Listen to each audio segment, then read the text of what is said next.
Hey guys, so quickly before we get into the video, I just wanted to let you know that I do have a gaming channel called GA Achillea. It would be amazing if you could go subscribe below, the link is in the description. Not only that, I have now started a Facebook page. Search George Achillea into pages, go like that. I'll be posting videos on there regularly if you can't catch up with all the YouTube stuff. Okay, back to the video. Thanks.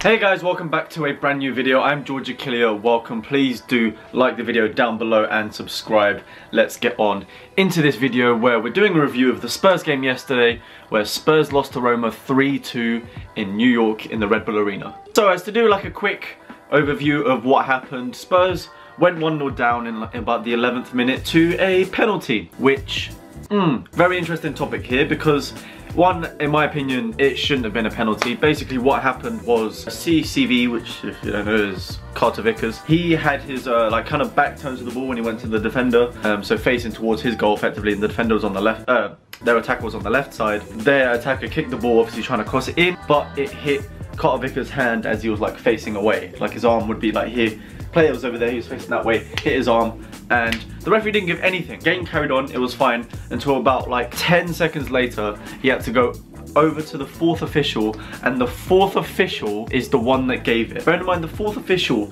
is like 60 odd yards away, and the referee probably had a good view of it as well. He was close enough. He didn't make the call, but he allowed the fourth official to make it, which I think is a bit ridiculous. One, I feel like, I mean, I know yes, the fourth official can give penalties, but I feel like it shouldn't be able to change his decision after 20 seconds of players continued. Like they continued to play and then they gave it again, which I thought was a bit ridiculous. So yeah, then it stays 1-0 for a while, and it's 1-0 at half time. But Harry Kane was brought down by Fazio, and it was 100 billion% a penalty, but of course it's the MLS refs. Considering what happened earlier, he's not going to give it, is he? So yeah, they were given a soft penalty and we were denied one that was very much a penalty. So at this point, every Spurs fan on Twitter and everything was very frustrated. So yeah, the game continued, then ended up being 2-0 to Roma, which was great.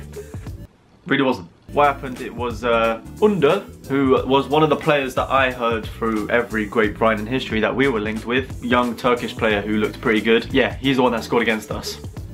Thanks, Levy. Then, somehow, Janssen had some really weird slow shot that kind of just hit the bar. I don't know if the keeper pushed it towards it, but it hit the post. Came out and Kudu was scrambling through it with the defender and the goalkeeper. Somehow the ball ended up being at Winks, and Winks finished it away. Happy times, 2-1, but this is towards the end of the game. Not that many high hopes, but then something incredible happened. And Kudu, with some blistering pace on the wing, got the ball past their left back and went round him, whipped a speedy ball in, like a naturally really nice cross, and Janssen, of all people, goes and finishes it. 2-2, and this is in like the 91st minute or something like that, with 3 minutes added on. While we're all on Twitter, celebrating, like, yeah, Janssen, oh, he got a goal, wow, great cross.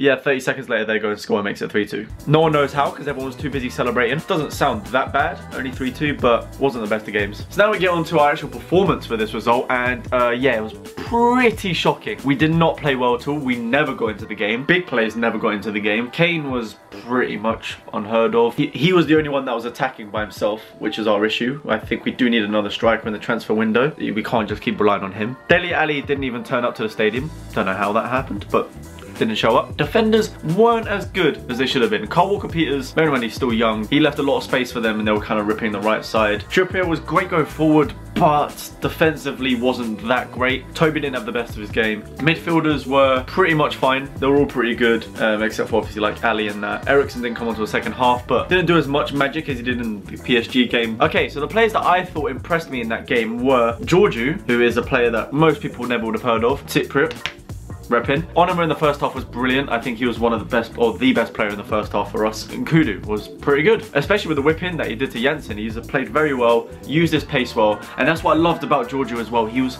not afraid to actually take on a defender, which is what you want from these like wingers or left midfielders. He actually got the ball with confidence, tried to knock it around and go past. I've asked that for all of our players for so long, and none of them do it. But luckily, Kudu and Giorgio seems to be doing that, and Giorgio is definitely one to watch. So yeah, sorry if I've missed anyone out, it's just a bit confusing because obviously there's like 23 players playing in this game. Interesting performances, weren't great, but hopefully we do better against Man City. So the players I think we need to look forward to are Giorgio in the future, and obviously Nkudu I think is going to be brilliant this year, and I think Onuma is going to be brilliant this year as well. And Cole Walker-Peters has got work to do, but he does have the potential to be very good, especially if he won the Under-20 World Cup with England, right? But saying that, I feel like we do need another right back, because I don't think Cole Walker-Peters is good enough just yet to put the pressure on Trippier. Also, we need someone to put the pressure on Trippier anyway, because he didn't do defensively great yesterday. Also, what I can notice from that is that we need to buy some players that are like not even necessarily top of the line, but some really good players as a backup to our first team, because yesterday was a prime example. So the fact that none of the big players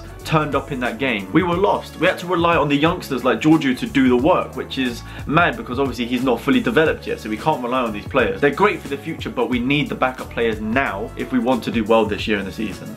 That's what I got from that game personally. And the other thing is that we should never trust MLS refs ever, because that was just pathetic performance. Anyway, I hope you enjoyed this little review of the game. Please, like I said, like down below if you enjoyed it. Do subscribe to the channel, we're nearly on 4,000 subscribers, and I'll see you guys in the next video. Peace!